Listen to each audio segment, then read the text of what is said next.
sumber pencemaran ataupun penurunan kualitas udara Jabodetabek, yaitu 44% kendaraan, 34% PLTU, dan sisanya adalah lain-lain termasuk dari rumah tangga, pembakaran dan lain-lain. Pak Presiden menegaskan untuk semua memfokuskan pada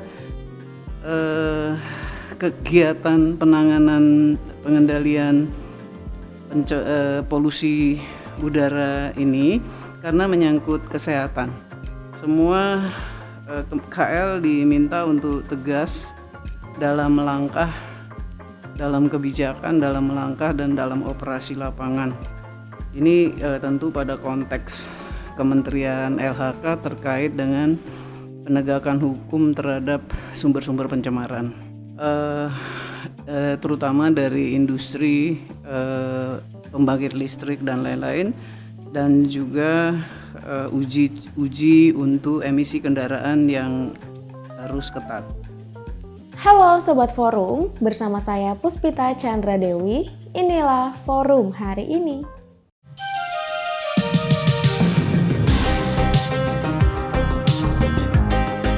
Sebelum kita masuk ke beritanya, jangan lupa like, subscribe, komen, dan nyalakan loncengnya.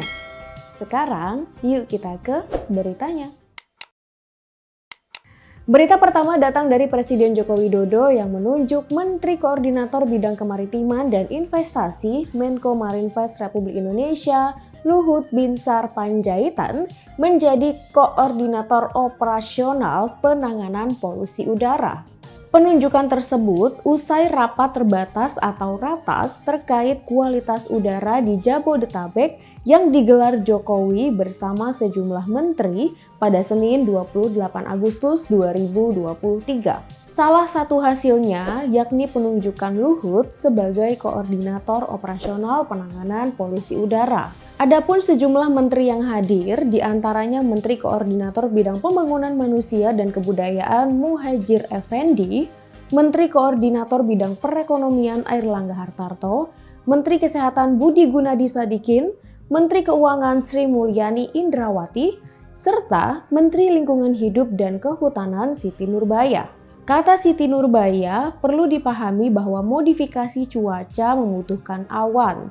Menurut klimatologi juga ada syarat-syaratnya dan ini perlu diperkuat sesuai dengan kondisi yang ada.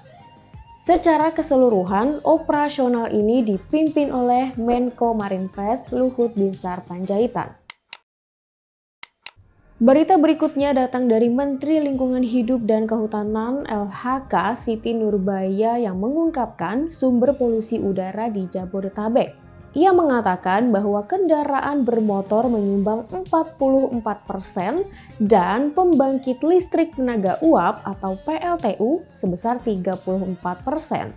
Terkait dengan penanganan polusi udara di Jabodetabek, Presiden Joko Widodo mengarahkan jajarannya untuk fokus dengan penanganan kesehatan. Sebab memburuknya kualitas udara di Jakarta ini menyangkut kesehatan. Siti menambahkan, Presiden Jokowi meminta semua kementerian dan lembaga untuk tegas dalam langkah untuk mengambil kebijakan di lapangan. Siti menyebut bahwa Kementerian LHK juga melakukan penegakan hukum terhadap sumber-sumber pencemaran. Uji emisi kendaraan pun saat ini juga digencarkan. Berita terakhir datang dari bakal calon presiden dari Koalisi Perubahan untuk Persatuan, KPP Anies Baswedan, yang berbicara soal kasus korupsi yang masih marak terjadi saat ini. Ia mengatakan untuk menekan angka korupsi harus ada hukuman yang membuat jera pelaku. Anies menilai hukuman yang dapat membuat koruptor jera adalah dimiskinkan. Ia bahkan menilai hukuman tersebut paling ditakuti. Anies juga mengatakan bahwa terjadinya korupsi didasari karena ada kebutuhan dan sistem. Dua hal inilah yang perlu diperbaiki. Demikian berita-berita yang dapat kami rangkum untuk forum hari ini, Selasa 29 Agustus 2023. Untuk semua Sobat Forum, jangan sampai lupa terus update berita-berita terkini kalian di www.forumkeadilan.com.